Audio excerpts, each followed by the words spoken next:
ఏపీలో రైతు సమస్యలపై వైసీపీ ఆందోళనలకు రెడీ అయింది. నేడు అన్నదాత పౌరు పేరుతో నిరసనలకు పిలుపునిచ్చింది. ఆర్డీఓ కార్యాలయాల ఎదుట ఆందోళనలు చేపట్టేందుకు సిద్ధమైంది. ఎరువుల బ్లాక్ మార్కెటింగ్ పై కఠిన చర్యలు తీసుకోవాలంటూ వైసీపీ నేతలు డిమాండ్ చేస్తున్నారు. పంటలకు గిట్టుబాటు ధరలు కల్పించాలని కోరుతున్నారు. ఉచిత పంటల బీమాను పునరుద్ధరించాలని డిమాండ్ చేస్తున్నారు. ఎన్టీఆర్ జిల్లాలో 30 పోలీస్ యాక్ట్ అమలులో ఉన్నందున ఎటువంటి ర్యాలీలకు అనుమతి లేదని పోలీసులు స్పష్టం చేశారు. అవాంఛనీయ సంఘటనలు జరగకుండా భారీ బందోబస్తు ఏర్పాటు చేశారు.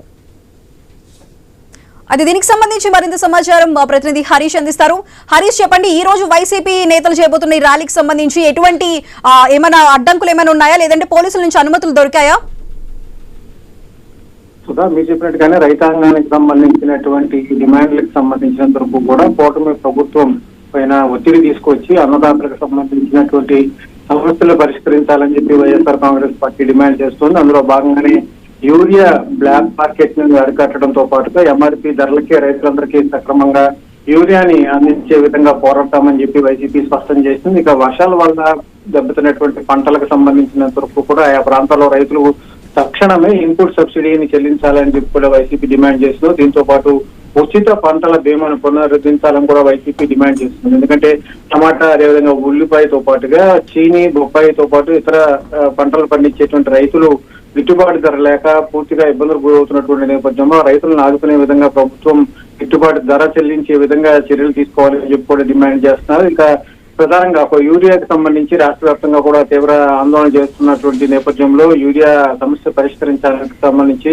వ్యవసాయ సీజన్ లో యూరియా కోసం రైతులు నిలబడాల్సి రావడం కూడా కొంతవరకు కూడా కూటమి ప్రభుత్వ వైఫల్యం అని చెప్పి వైఎస్ఆర్ కాంగ్రెస్ పార్టీ ఆరోపిస్తుంది. అందులో భాగంగా బ్లాక్ మార్కెట్ లో 200 రూపాయలకు అధికంగా చెల్లిస్తేనే యూరియా బస్తా దొరుకుతుందంటూ కూడా వైఎస్ఆర్ కాంగ్రెస్ పార్టీకి సంబంధించినటువంటి నాయకత్వం ఆరోపణ చేసింది. ఈ పరిస్థితిని పూర్తిగా అధిగమించే విధంగా ప్రభుత్వం చర్యలు చేపట్టాలని చెప్పి కూడా ప్రభుత్వం మీద ఒత్తిడి తీసుకొచ్చేందుకు వైఎస్పీ ఈ రోజు ఆందోళనకు పిలుపునిచ్చింది. రాష్ట్ర వ్యాప్తంగా ఆర్డీఓ కార్యాలయాల వద్ద చేపట్టినటువంటి ఆందోళనకు సంబంధించి ఇప్పటికే పోలీసు యంత్రాంగం అలర్ట్ అయినటువంటి సిచ్యువేషన్ ఉంది. ఎందుకంటే శాంతి భద్రతకు సంబంధించినటువంటి అంశం కావడం, రైతులకు సంబంధించినటువంటి అంశం కావడం ఇది పూర్తిగా సున్నితమైనటువంటి అంశంగా ప్రభుత్వం భావిస్తుంది. అందులో భాగంగానే ముందస్తుకి వైఎస్ఆర్ కాంగ్రెస్ పార్టీకి సంబంధించిన నాయకత్వం చర్యలు చేపట్టింది. ఇందులో భాగంగానే ఈ రోజు ఉదయం నుంచి కూడా ఎక్కడికక్కడ పూర్తిగా వైసీపీకి సంబంధించినటువంటి నాయకులను ముందస్తుగానే హౌస్ అరెస్ట్ చేస్తున్నటువంటి సిచ్యువేషన్ కనిపిస్తుంది. గుంటూరు కావచ్చు, రాజమండ్రి కావచ్చు, ఇతరత్ర కీలకమైనటువంటి ప్రాంతాల్లో ఉన్నటువంటి వాళ్ళందరినీ అటు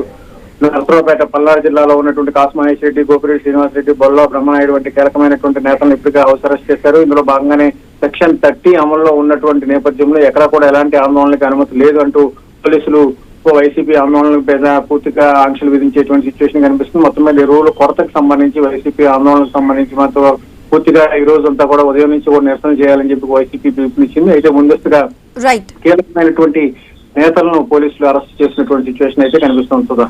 రైట్ హరీష్, థ్యాంక్ యూ.